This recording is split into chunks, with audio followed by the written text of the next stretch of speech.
Tuntutan kita ini saya berpendapat berasas, ya. Satunya kursi ini dijanjikan apabila kita berurusan ya tentang PRN yang lalu oleh Datuk Hamzah sendiri.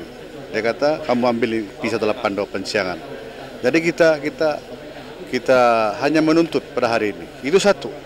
Kedua, keadaan sokongan kita pun mantap. Ya. Kita punya hubungan di antara pemimpin, umpamanya Datuk Bobby, Datuk Flovia Eng, Datuk Gani, ya, begitu rapat, setiap berhubung. Ya. Tapi tidak sama dengan ahli parlemen kita.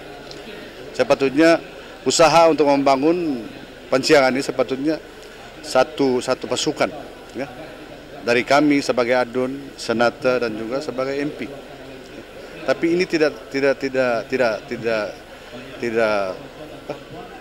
dilakukan. Jadi kita juga sedih dalam keadaan ini. Ya.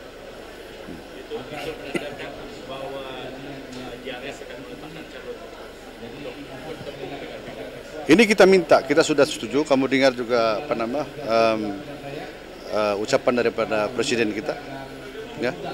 Kalau tidak, kita minta, ya. Sebab kedudukan kita itu kita tahu, ya, kita tahu dan juga yakin bahwa sokongan kita itu kita boleh menang di kawasan P182 Pensiangan. Lihat saya tadi, Datuk Bobby di sini, Datuk Gani, YB Flovia, ya, dan juga banyak pemimpin di bawah-bawahan, malah parti-parti komponen seperti PBS KDM ini, ya walaupun dia mungkin friendly dengan JRS, tapi mereka menyokong, telah membuat hasrat kepada kita bahwa kalau kita ditanding, mereka akan menyokong, ya. Tetapi kita mesti mau ingat juga, kita tidak tahu tahap sokongan mereka. Mereka boleh bertanding, tapi persoalan sekarang ini mereka boleh menang atau tidak. Sama juga dengan ahli parlemen sekarang. Kita takut kawasan ini nanti jatuh di tangan pembangkang. Itu yang kita mau elakkan sebenarnya. Ini betul, tapi mereka bukan komponen. Mereka hanya ada perjanjian di peringkat kerajaan negeri. Itu saja. Ya, kita sedang mengemas kini.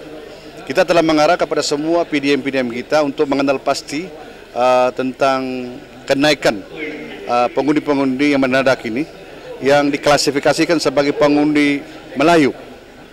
Sebab sebelum ini tidak ada pengundi Melayu di Sabah. Ya, hanya Bumi Putra Islam diklasifikasikan sebagai Bumi Putra Islam dan bukan Islam dan Cina dan yang lain-lain. Tapi tiba-tiba di kawasan parlemen Pensiangan ini 76% ya peningkatan pengundi-pengundi orang Melayu ini.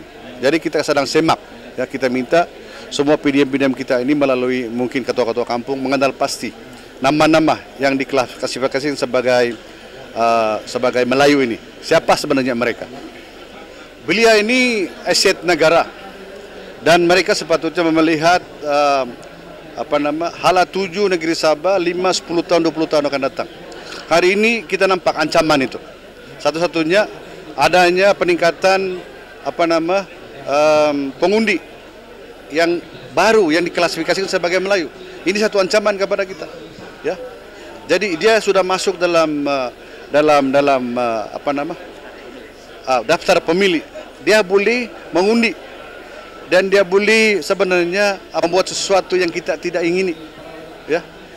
Jadi diharapkan di kalangan beliau ini dapat berpikir waras dan sebenarnya bijaksana untuk mengundi dan undilah kepada calon-calon JRS. Terima kasih. Oke, thank you.